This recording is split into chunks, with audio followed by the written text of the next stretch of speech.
Vane has been working on our merch for quite some time, and a lot of a lot of hard work and long hours were put into these t-shirts that we have, and all the logos that you guys see on our social media. And like our social media also is gonna get like another revamp because of Vanessa's hard work. But it was really cool to kind of see all the different collaborations that were happening at the San Fernando Outdoor Market yesterday. We ran into Z, we ran into Priscilla from the San Fernando podcast, and Z is from downtown San Fernando Mall. And so we had a great time chatting it up with them as well. It was just a great day to be from the valley yesterday. Yeah, definitely. Just, let's go valley. Mm-hmm. But aside from that, yeah, just the remembrance of Earth Day, and just the opportunity to come back and talk about it today too. Just really was a beautiful community day, a community month, and that's what Earth Day has really been a signifying symbol of, is community, Earth, taking care of our land, and yeah. But I really did appreciate seeing everyone, and today we are really excited to be here and continue the conversations, important conversations about our community, our experiences. And I'll go ahead and pass it over to Yossi so she could introduce us and our topics. Yeah, so everyone knows that this month it represents a lot of different things. As we are starting to pile up these awareness days and awareness months, and it's just really an opportunity to focus on subjects that mean a lot to us, and so, or that impact our lives. And so this month, out of all of the awarenesses that we had, it was Autism Awareness Month. We had Earth Month as well. And so this month we wanted to talk about neurodivergence and autism as well. I am diagnosed with autism and ADHD. It's something that I talk about often. I was recently diagnosed, and it's been quite the journey. But the mission here is to just share our lived experiences, to celebrate our strengths and foster inclusivity. We really want to learn and share what our experiences are, either being a caregiver, a friend, a family member, people that experience the world in a little, different way than neurotypicals. And so we have our intern here, Alyssa, also, who was interested in having a part of the conversation. And yeah, so I guess where we'll start with the conversation is I wanted to provide just some definitions, because there's some words being thrown out here, neurodivergent and autism and neurotypical. And so really I'm going to read these definitions that I got off of Google. And so it says, autism or autism spectrum disorder, ASD, is a developmental disability caused by differences in the brain. It's called a spectrum because the way it affects people can vary widely. And then the term neurodivergent describes people whose brains differences affects how their brains work. That means they have different strengths and challenges from people whose brains don't have those differences. The possible differences include medical disorders, learning disabilities, and other conditions. And so with these definitions, it's really important for me to provide those definitions, because in the past, when I was kind of thinking, oh, maybe there's something off with me, I didn't have like all these terms to refer to. They weren't terms that were very well known, or and so I didn't know what to research. I didn't know what to look up. And so now there's more awareness on different disorders, different disabilities, different aspects that of like our mental health and our um, not just mental health, but the way that we process the world is like people are talking about it now. And so with that, I've become aware of these terms, and I learned that neurodivergent was in the past used to explain, uh, to represent like autism. And so now it's more of an umbrella term that is used to express the different aspects of what the differences are in our brain. So you can have dyslexia, that's considered neurodivergence, ADHD, ADD, and well, ADD is now like ADHD, so all there's a lot of new information coming out, and studies happening on neurodivergence and all of that. But yeah, guys, I don't know. It's kind of hard to talk about this. It was really hard to find research and to find credible sources and to find support groups and professionals and to come out here and share a little bit. I did end up finding a support group which is facilitated by CSUN. And they were more than happy to come on air, but they were not available today. And so, but I got in contact with them through a community member, Yuri Mena, who is a friend of mine. And I was able to get a hold of them, and they provide services to parents with children who are neurodivergent, and they teach them how to deal with the different aspects that their kids are going to have to deal with, like in school and their social, emotional life, and their family life. Like it's like it affects everything. And so they go into all those different aspects, and they teach them, they provide legal aid, legal services, they outsource other resources as well. And so they will be coming on at some other time, maybe with Valley Views, maybe on our social media in a more in-depth conversation as well.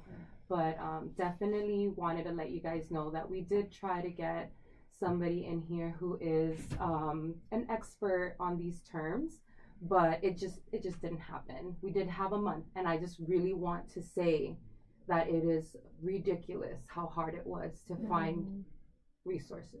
I ended up having to call my own resources, my kids' therapy place, and different places where I was like, hey, what do you guys do? How do you refer people?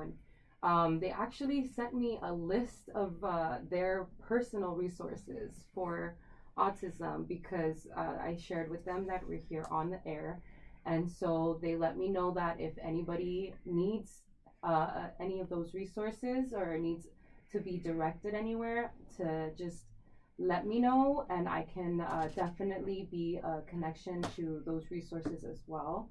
But those resources are provided through your insurance. So a lot of resources you can get through your insurance, like if your child has motor function problems, there are programs for that are paid through your insurance that you can apply for. And so yeah, there's just a lot of information that I learned within the last couple of months, within the last month, actually, I don't know, I said last couple of months, last couple of weeks, that was really hard to get to, but it was really beneficial, and it was really cool to learn. But I'll stop ranting now. I think it's just like so important and really inspiring, right? That you see mothers like yourself and other mothers who came together to give you resources, point you in the right direction, because a lot of our youth and a lot of us as adults, a lot of adults don't know that they are neurodivergent because we didn't have those resources. Our parents didn't have those resources, and it takes organizing to get to the support systems that are going to get you a direct contact to help you be a better abled individual in a world where it's not meant for you to really succeed, because again, there's a lot of gatekeeping, there's a lot of insurance is very much a difficult place to navigate, and what can be covered. And it goes back to like our experiences growing up in the San Fernando Valley, right? Our parents have always organized in different spaces, whether it be in the environmental space, education, but most importantly, our health. And just want to shout you out for doing so much research, so much connecting and organizing with other parents to connect each other and be a support group, because it's not an easy world to navigate, especially being a neurodivergent. But this topic is just really exciting. I'm like, wow. Autism awareness month. I haven't really seen a lot of people in the valley talk about it. Maybe it's because it's not in my timeline on my social media, but it's definitely something to bring up to light, because we may have higher amounts of neurodivergence of individuals that we don't know about, and supporting systems that can get you the right support you need is amazing. And I personally have benefited from my university providing me support when I was up in Berkeley, and I went through my university thinking I don't need help, I don't need support, but like my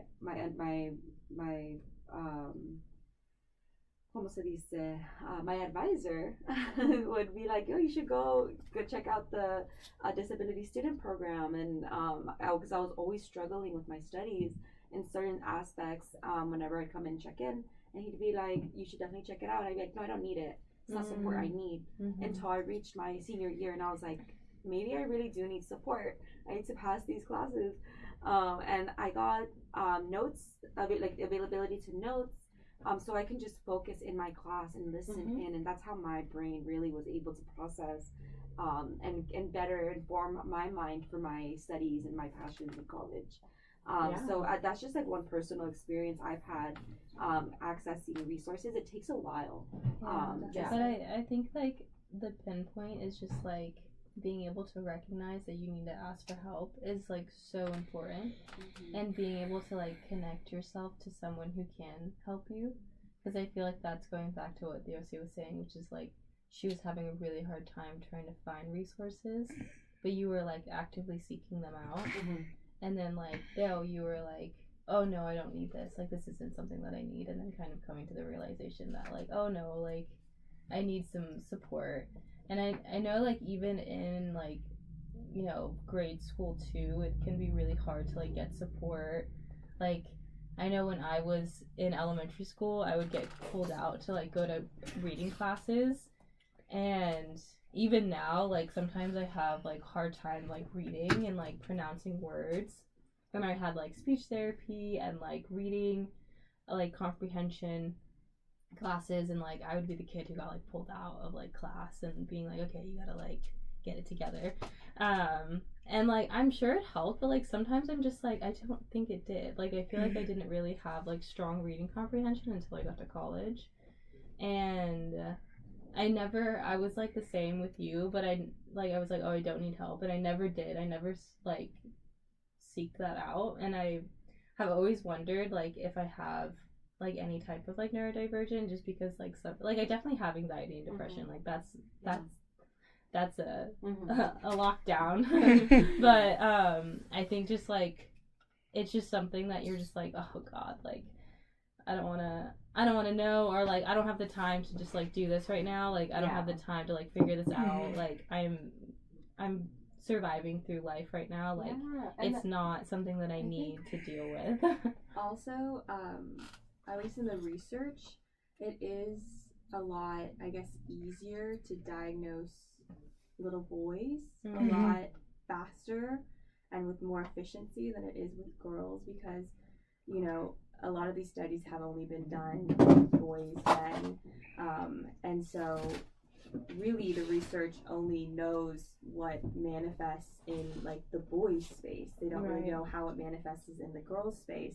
And so we have folks like Yossi who they're not getting diagnosed until their late 20s, 30s, and in reality this should have been caught when we were in grade school. And let's just call it out, it's our mothers are being diagnosed in their adult lives because they have children, and they're now having to see their children struggle, and they're like, wait a minute, I struggled like that. And that's exactly my story. And that my story is the same as a lot of my neurodivergent friends that I have found now through, speaking up about my struggles as a neurodivergent mom and having kids who are neurodivergent. And Teodora, your niece, my daughter, she actually benefits greatly from having a note taker. And there's been times where all she needs is for you to also just like read something for her, and like I've watched her struggle, because I've watched her struggle so much, and to see her now have the resources that she needs, to have friends that are willing to step up and provide resources as well, because I'm so outspoken about our struggles and our issues. We have friends who are educators. We have friends who, jump in whenever. Also, we're letting our intern know, Melissa was letting our intern know to jump in. Cuando quieras, But yeah, so I think, sorry guys. I right now also, I just want to say a quick disclaimer. I'm very uncomfortable because it's just I planned the whole month for this to talk about this subject, but it's something that like has driven my life for the last 3 years, going through this process of getting diagnosed and coming to terms with your diagnosis and coming to terms with what that means for you, and then is this my identity, is this what does that mean for who I am, and figuring out who I am after all of this. And I feel like I've come to a point right now where I really do know who I am. And I apologize for that buzzing. We don't really know what's going on with it, but so I'm very distracted in my thoughts, and there's a lot that I want to say, but because I'm actively uncomfortable and pushing to have this conversation, my thought process might be a little scatterbrained. That's okay. I think that's also going to a point where as we were working through this this segment, we also were looking into local policy that uplifts neurodivergent individuals and youth, and we came across SAB 2316, which is Assembly Bill 2316, by Jesse Gabriel, and he's local to Encino, and he introduced a bill that would ban red dye, number 40, yellow dye, number 5, and all these dyes that are a food additive into our typical meals, that are also found in hot Cheetos, or they're found in just processed foods that we obviously in the San Fernando Valley live in a food desert and have complete access to, and it's very easy to get a bag of hot Cheetos or with these certain additives in our meals, because we live in a food desert. And it is also just ties back to Earth Day and environmental justice, and how communities like ours, we struggle with even not only getting resources sometimes, but having the right food systems for us that are going to help us. And the food infrastructure, like Mel just said, is not as accessible to us. But it is important to recognize that we can advocate for these certain changes in our community that might look micro level at the right now, but if they're implemented statewide or just in our area, can really make a difference for our youth. And because maybe little us would have benefited from not having to eat so many hot Cheetos. And the reason why I say this is because these dyes have been found to cause behavioral problems in children, and some children, and the additives have been linked to DNA damage and immune system harm. And it's funny you talk about the health desert, because I was in health class with a teacher that is teaching at Arleta, and she talked about that, and she made a good point. The 818 Valley, Pacoima, San Fernando, Sylmar, the closest healthy market, which is Whole Foods or Sprouts, is in Granada Hills, Porter Ranch. There's not one here at Arleta, Pacoima, Silmar, you have to travel a certain distance just to get your food. So that's why a lot of us travel, shop at Vons, Target, you know, Food for less. Food for less. Yeah. And super. and super, because that's the thing closest to us, and that's the most food that has a lot of the dyes you were talking about. And it sucks because we are the ones that are struggling the most with the health issues. Like my mom, just a couple of years ago, she was diagnosed with colon cancer. We don't know where she got it from, but it's because of the food that she's eating. And she tries to eat healthy, but at the end of the day, healthy food is so expensive. Well, trash food is the cheapest, and that's what we like to go for, because a lot of us are struggling with money right now, with the economy, with everything. So me and my mom, we shop at Bond, we shop at all of those places. We hardly shop at Whole Foods. The only time we only go to Whole Foods or Sprouts at maybe once or twice a year, and that's the only time when she gets the almond milk from Whole Foods. And I get looks when I'm at Whole Foods because of my color, of how me and my mom are, because I'm not trying to sound, because a lot of people that shop at Whole Foods are white. Yeah. And when you see a Mexican shopping at Whole Foods, you get looks because they don't think you belong there. They think you belong in the lower class, with where the El Super is, Food for Less, Target, 99-cent store, all of that. They think we belong there because they're a higher class while we're lower class. And it sucks because we're the ones that struggle the most. We're the ones that get sick a lot. Well, they're perfectly fine because they have their whole routine, but they also have the money for it. And it's like we don't. Location, like you said, exactly where it's located. Like they have access to it. We have having to drive out, whether it be bus, bike, or car. Like the fact that you have to drive a distance for healthy food. And just like going back to this bill, and like going back to neurodivergence and youth and how we grew up, this bill was also introduced because they're serving these dyes and like these additives in children's lunches that we get right for free in our community, most because we're all in low income. This is like a more of a low income community here in the Northeast Valley. So a lot of schools give free lunches, or you qualify for free lunches, and these dyes are being added into your food that is given to you for free.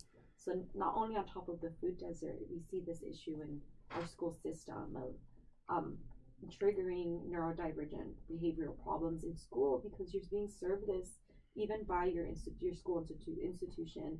So this is where I think we also see policy change making a difference, and putting, sometimes it's hard to be putting good faith into policy because it takes so long to come across and for it to be implemented. Right. But it's just what we hope to see more of is these type of bills that help underserved communities like ours who face neurodivergence and so many barriers to get us to a healthier place. And that's so important to autism awareness. And I think even like with the term, because I think we've all heard the term like food desert, right? It's a very common term. It's been used for a good couple of decades now. But these probably the past decade or so, there's been a huge shift to just call it what it is, which is food apartheid.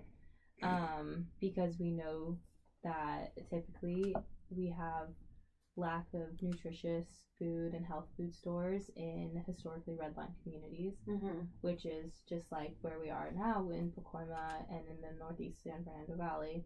And you can see that across LA and LA County, because of policy. It was specific that there's a reason why we don't have health food stores here. There's a reason why there's food for less instead of a Trader Joe's. There's a reason why there's more concentration of liquor stores than there are grocery stores on Van Nuys Boulevard. Because they want to see us struggle. Exactly. They don't want to see us uplift. They want to see us struggle. They want to see us being sick while they're being perfectly healthy. And the only I forgot Trader Joe's. The only Trader Joe's is in Granada Hills. There was one that barely opened up a couple of years ago in NoHo when they destroyed the Macy's that was there and opened that whole mall. And even when I go to Trader Joe's, I look at the bill and I'm like, this is normal. Because at the grocery store, half of that at the receipt in Trader Joe's is not there at the other grocery store because they want to make their stuff more expensive because they know that they're not going to get a lot of colored people there. Yeah. And that's what sucks. Yeah, especially being identifying as like a person of color, being from a community where we are constantly facing barriers, where we see not only it as an issue, but when you see it manifesting on your day-to-day life, it becomes so normalized, right? Not having access to like places where they could give us clean food. It's not just the food though. Like I love the conversation about food, but just like there's a lack of food, accessible food, and the food is contaminated and all of that. It's also there's language barriers that cause inequity, and we have a hard time accessing doctors. Like I know for myself as a youth, when I was going to school, like my mom had a hard time just even understanding what the doctor was telling her in English, and I didn't know how to translate big words. And so there's a lot of disparities when it comes to living in a red line community, and the way that also impacts people caring for neurodivergent individuals or being a neurodivergent individual, even seeing like people that like your friends or your siblings struggle through like school and through life. Like a lot of neurodivergent people cannot keep a stable job. They have gaps in their resumes because we experience burnout regularly. It's ridiculous. And so it's the way that it impacts our lives is insane. And I just kind of wanted to bring back the conversation to that. And I wanted to ask Alyssa, like you're currently in an LAUSD school, and I know we've talked about neurodivergence in the past, and you've shared a couple of experiences at school. I would just like to give you the opportunity to kind of share a little bit about that and how you experience school currently. I want to move. I currently go to Arlita. I am a 10th grader who has a learning disability. I have a slight bit of dyslexia, and I have anxiety, I have depression, and I have a little bit of ADHD. And when I struggle in math a lot, and when I didn't struggle before, but when they changed the math to Common Core, my mom saw a shift in me. Mind you, this was in 4th grade. She was fighting for an IEP all of elementary up until 8th grade. Is that when I got my IEP? An IEP is an individualized education plan for a LAUSD student. And so I barely got in 8th grade. I'm on my way to high school. And my mom put me in this charter school called Valor Academy. It's a very short, it's a charter school, so it's not LAUSD. She thought it would help me. And it did academically, but the location where it was, there was a lot of kids in the projects. So their behavior kind of shifted to the school, and I saw a lot of things that I didn't really want to see. So she moved me to Arlita. And it helped me in the beginning of freshman year. But when I came back from school, I stopped getting that help. Suddenly, I felt like I was being ignored. Suddenly, I started struggling again. And my mom saw that, and right away she was on top of it. She contacted my therapist. my therapist wrote her a letter. She sent that to the school.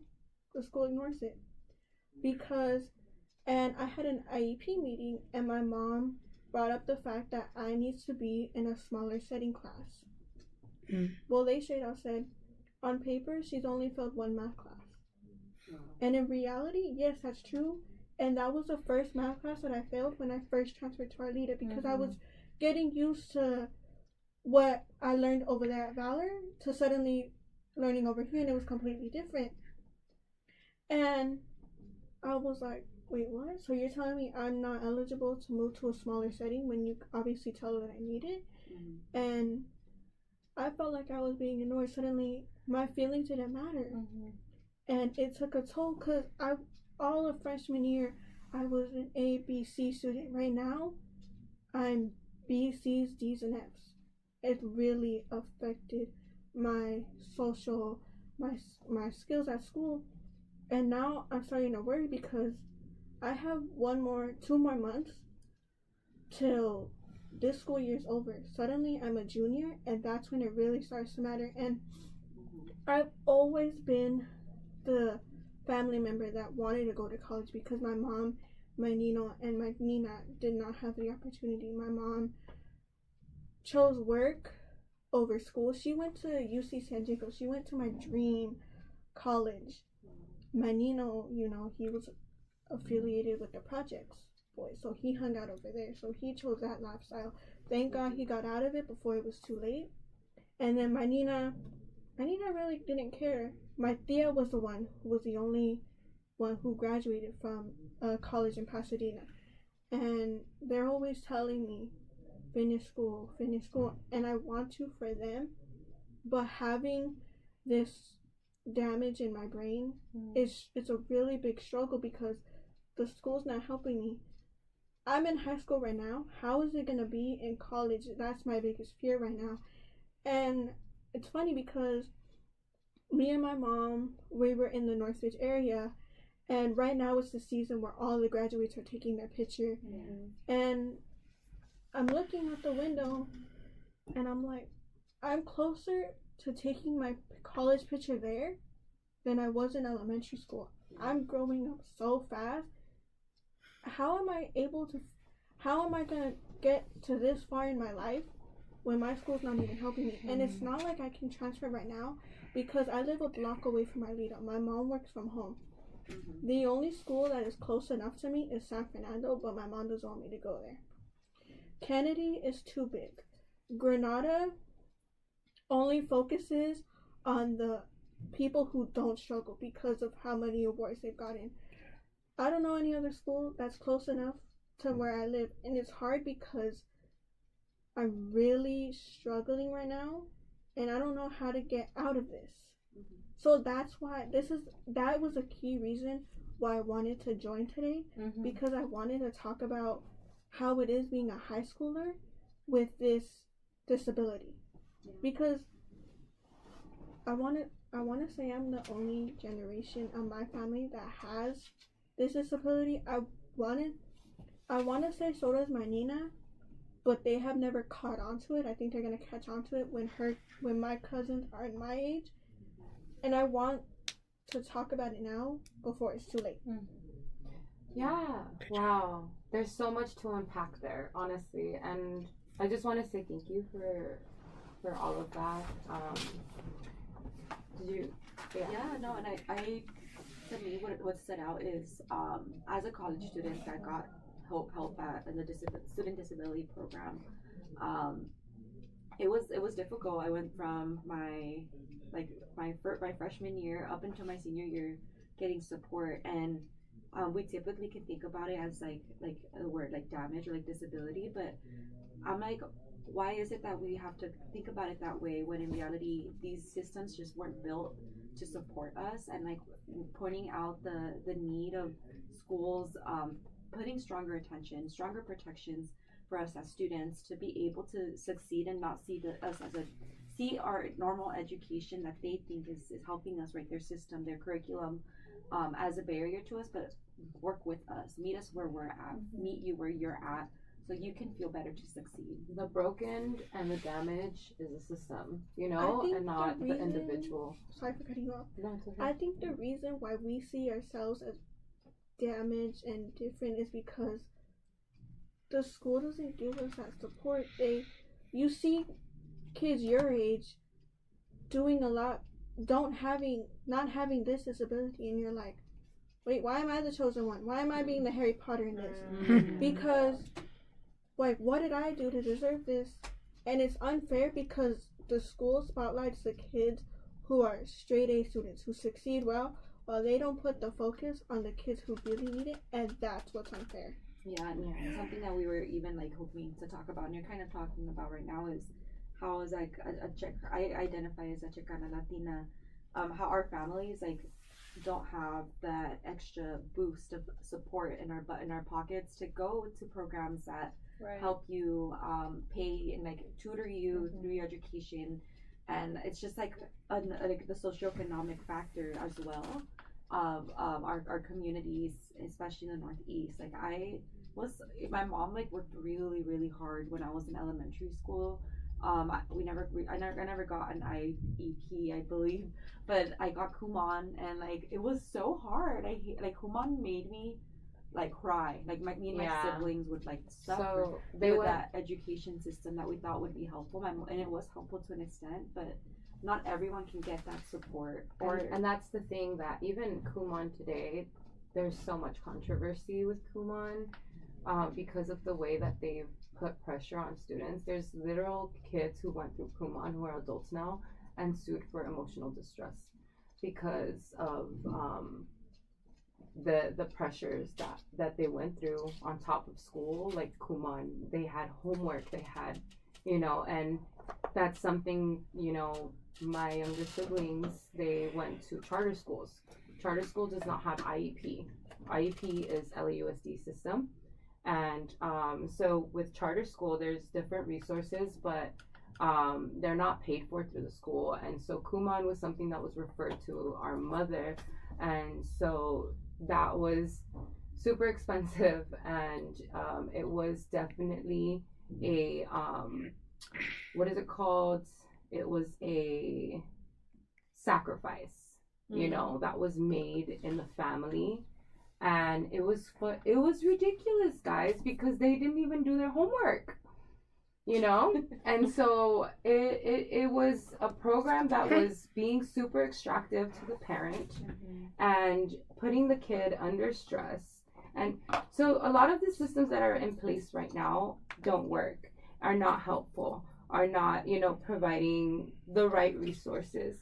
And like what you said of from 4th grade to 8th grade to be going through that process is ridiculous.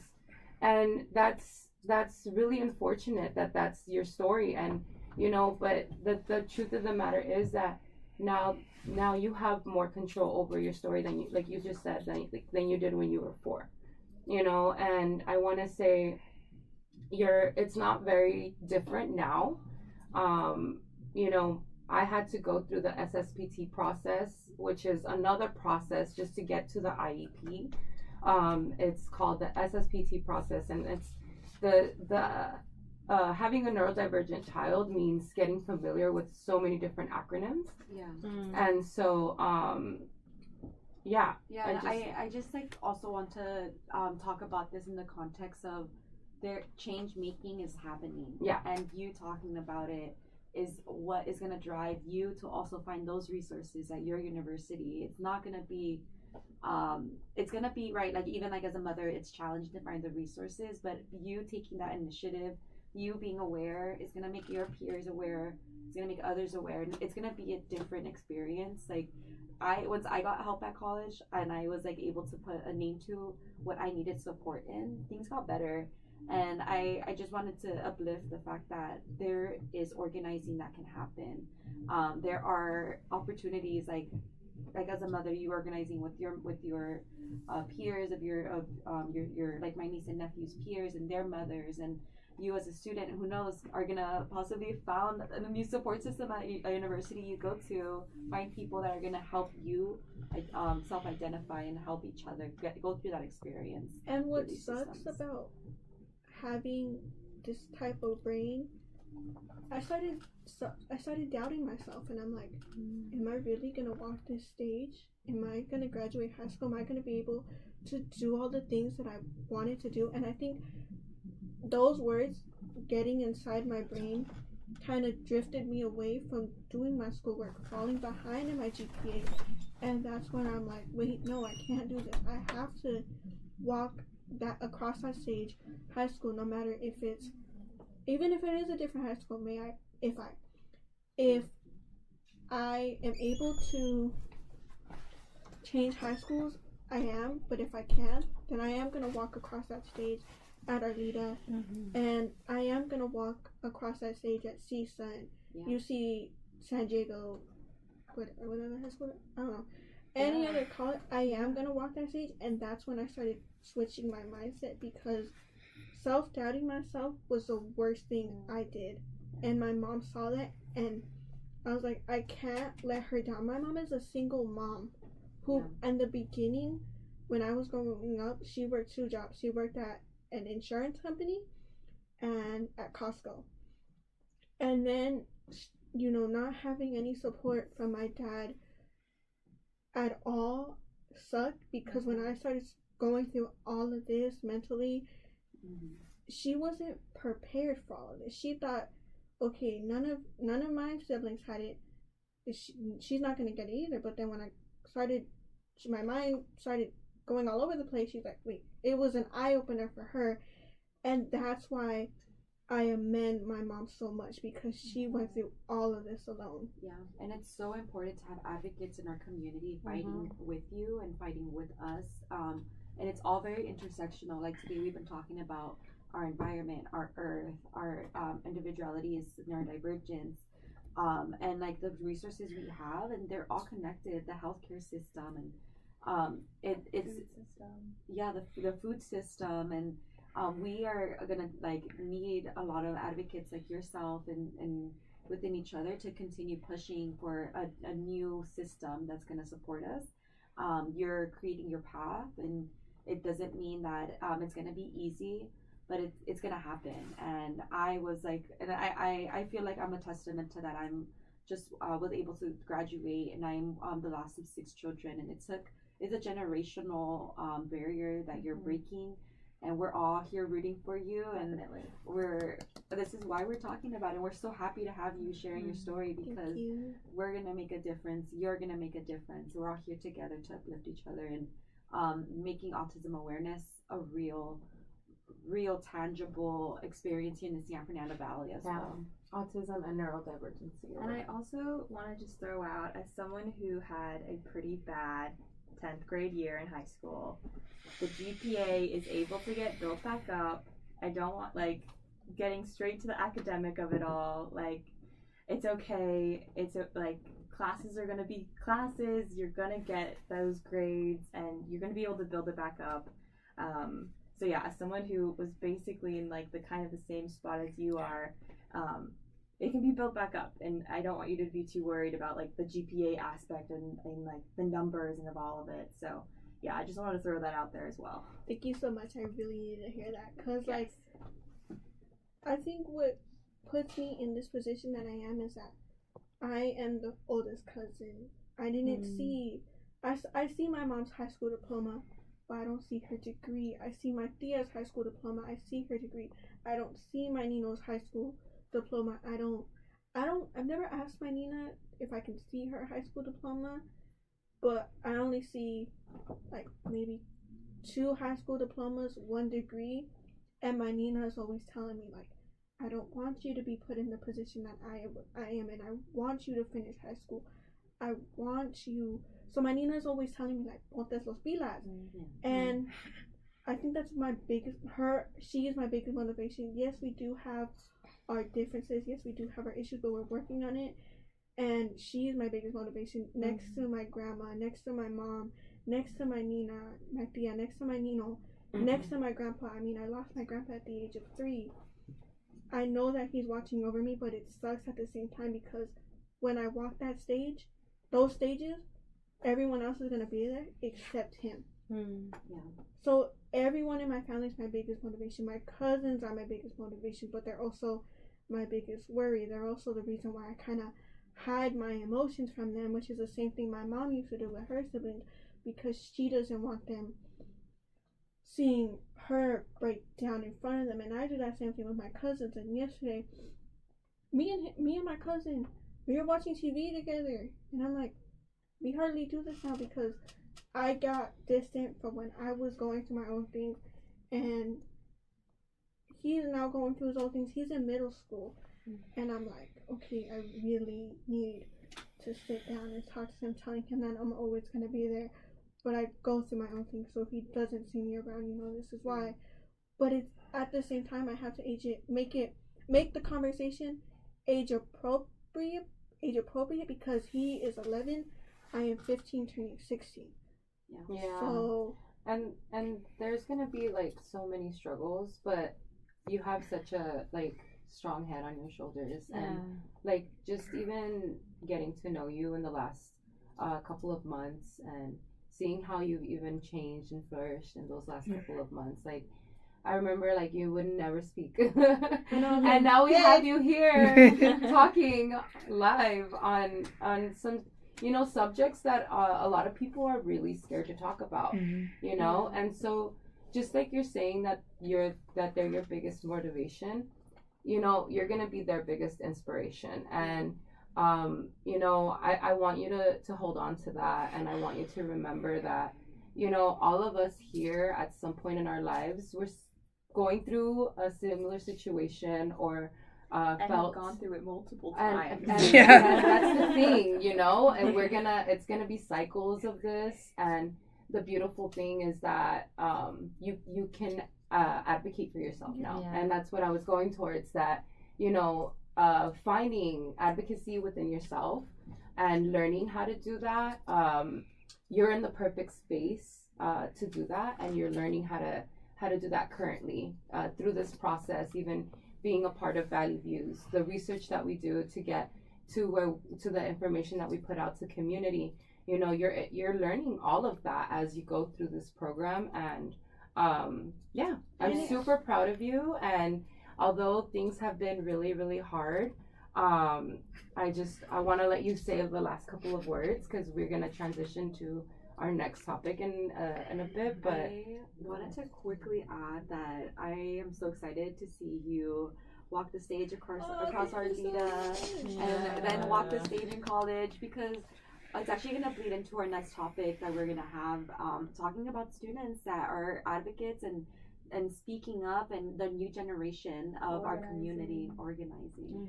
And it's funny that you bring up Valley Views, because I was never going to be an intern. But Ardeli and Alejandra were the ones who pushed me. They're like, come on, it's fun. But I was like, that's going to take away my weekend. But I'm glad that I did, because I found an environment that is like my second home. Like, you guys make me so comfortable. I love going to the outdoor markets. I love, promoting Valley Views. And then I love when I started coming to the radio station, I'm like, okay, I like this. Yeah. I'm glad that I joined. How Hector goes, oh yeah. Oh yeah. On that note, guys, we'll be right back. Oh my god, guys, that was like our longest segment yet. I love that. Wait, do I put stop recording? Yes. Okay, sorry. Hello. I didn't hear us when we were talking. Do I have time to run to the restroom? Yeah, we have like. I didn't hear our voices. Still up, so. Well, put stop streaming. Start. Nice job. Yeah, you did such a good job. Wait, but. Okay. Hold Thank up. you so much, girl. Oh my Can god. someone help me with this? I don't know though. I'm gonna go grab Hector. Got hot as hell in here. Well, as long as we Okay. and walk back in, everything will be fine. What? Just like take a walk. Yeah. Okay. Let it. Oh, still alive? No, that's what I'm trying to say. I'm like, someone help me because they threw me in it. Thank you so much, so for coming Aw, on camera. so cute. Oh, Did I press stop recording? I love that. Whatever. I sound like shit. We're Sounds dying. amazing. Is it still going? Oh no. I'm just gonna be like, it's on shit here. I what is this gonna say? It's on shit here. Is it still going? Wait, when was this? Is that right now? Or like 2 minutes ago. Is it still streaming? This was 2 months ago.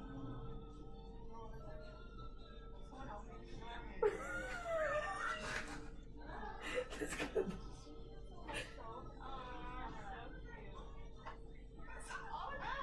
Is it still going right now? No, that was Melissa saying this. That's the longest we've ever gone. Yeah, but I don't know if it's still going.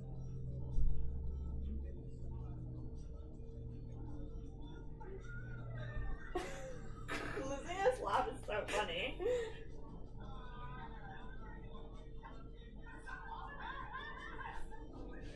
Is it going on? No, that was Melissa saying this. That's the longest. Okay, so it's definitely still going. That's my voice.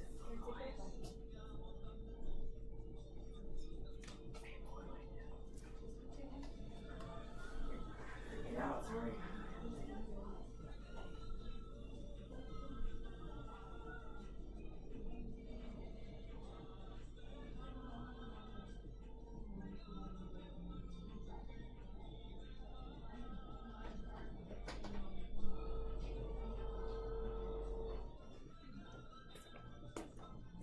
Okay.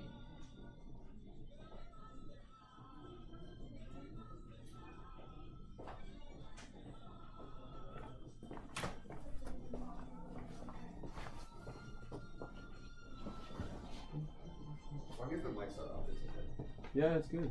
Yeah. We're good. Are they off the mics? Are they confused because the light was on? I think they're talking about the YouTube. Oh. Did you pause this? No, but here we go. Just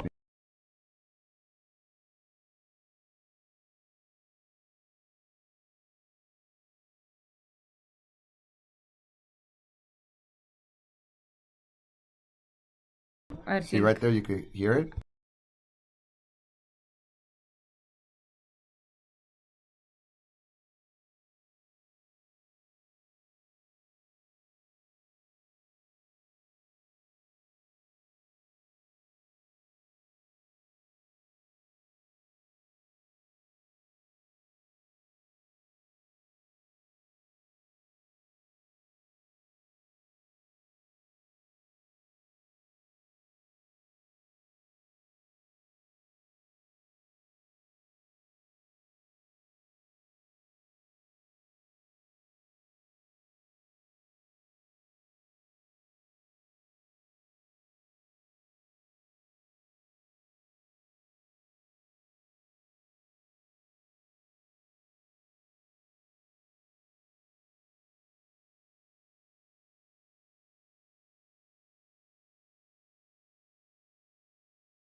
sola con mi